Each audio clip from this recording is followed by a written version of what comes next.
I should grab my beanbag.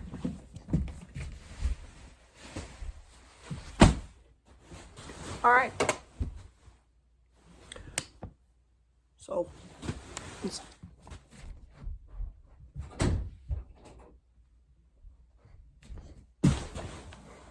okay. This was a good trip. This was fun. So today I had a dentist appointment. It was not fun at all. I had to get a tooth removed because it was a loose tooth that it was like stuck in my gums. And my mouth was numb, so I couldn't feel it. And so I didn't realize that I was biting down on my lip, and it's swollen. My lip. So just ignore that throughout this. But I think I'm just going to start with Dragon Force The Power Within. This came out 2012. It is on Roadrunner Records. Dragon Force is one of my favorite power metal bands. They are like the power metal band. This album is not my favorite. Also, look at that picture of Mark. Don't you love it? It's just going into the booklet of an album and you just see a cross-eyed singer.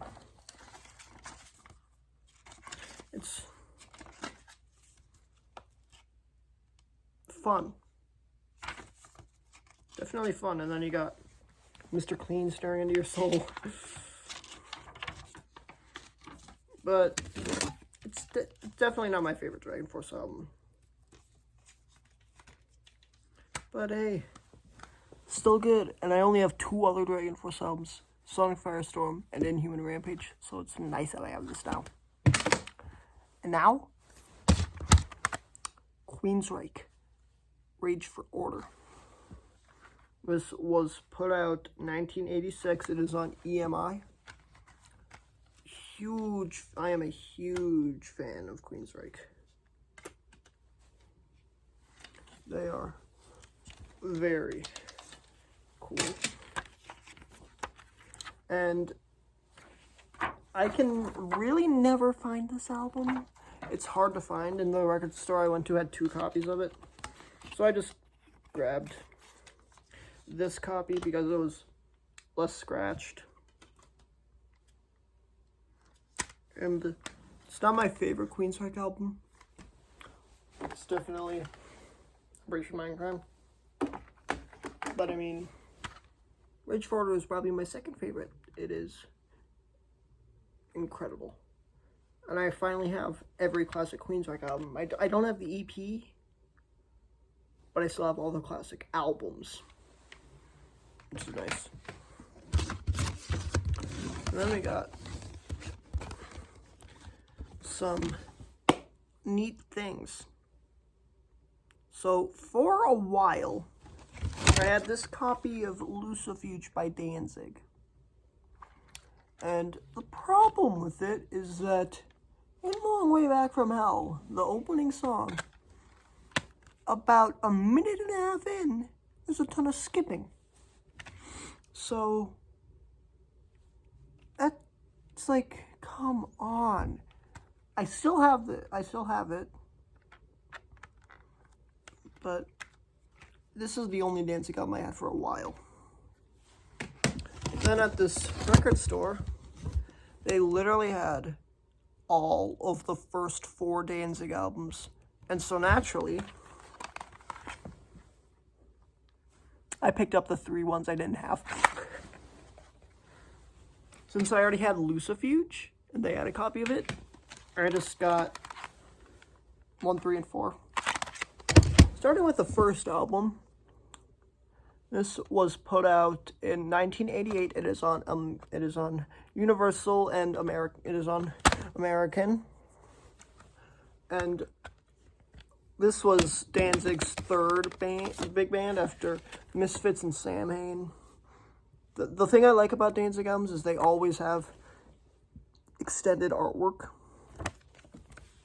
which is nice. And I mean, this album was big, like Twist of Cain, Possessed, Mother, all of that. It was big, and it's awesome. How the Gods Kill is another amazing album. It still has the sticker, as well as the PA sticker. And in good old Danzig fashion, folds out. And here is the full artwork. Beautiful artwork. It's probably my favorite Danzig artwork because, I mean, just look at that. And so, there's liner notes and lyrics and everything. This album was definitely not as successful as his first two albums, but it's maybe my favorite Danzig album. I mean, the title track, Do Where the Mark, Godless, great stuff. This was put out in 1992, and it is also un-American. Lastly, Danzig 4.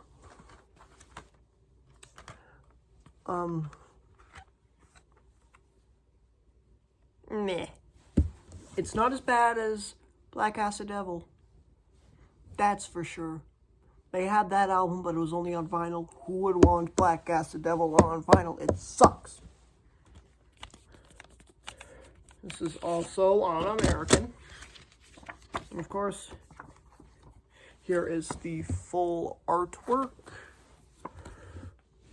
Liner notes, lyrics, everything. It's okay. Definitely not as good as the first three, or Misfits or Samhain, but like I said, it is not as bad as Black Acid Devil. I mean, at least it's not as bad as, like, Super Collider. You see this? It sucks. Sorry for that transition that came out of nowhere. I wasn't thinking properly, but I'm gonna talk to you about Dokken, Under Lock and Key. This came out in 1985. I got this for $12 at the record show yesterday. I didn't mention it at all. The part you just watched, that was filmed on Saturday. It's currently Monday. But yeah, I got this for $12 at a record show. It's got some mild scratches, but besides that, it's really nice. And yeah, I know it's Dokken. I don't care. Dokken's awesome. And it was marked at $14. I was already gonna buy it, but the guy said, "I'll knock it down to 12 for you." And I was like, alright, whatever. So I picked this up, didn't find anything else at that record show. Then I headed down to a record store, and I picked up a record. Now let's go to Past Me from yesterday to talk to you about it. Hello, it's Past Me. I'm gonna talk to you about DRI Thrash Zone on vinyl. Let's just take it out real quick. Let's take this shrimp wrap off.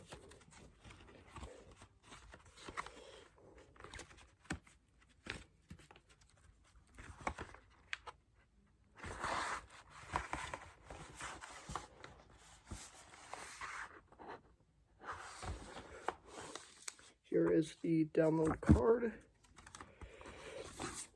the insert, and then here's the actual record. It's on orange marbled record, orange marbled vinyl, but right now when you're watching this, I do not own this. It is back at the store I bought it from, and this is why.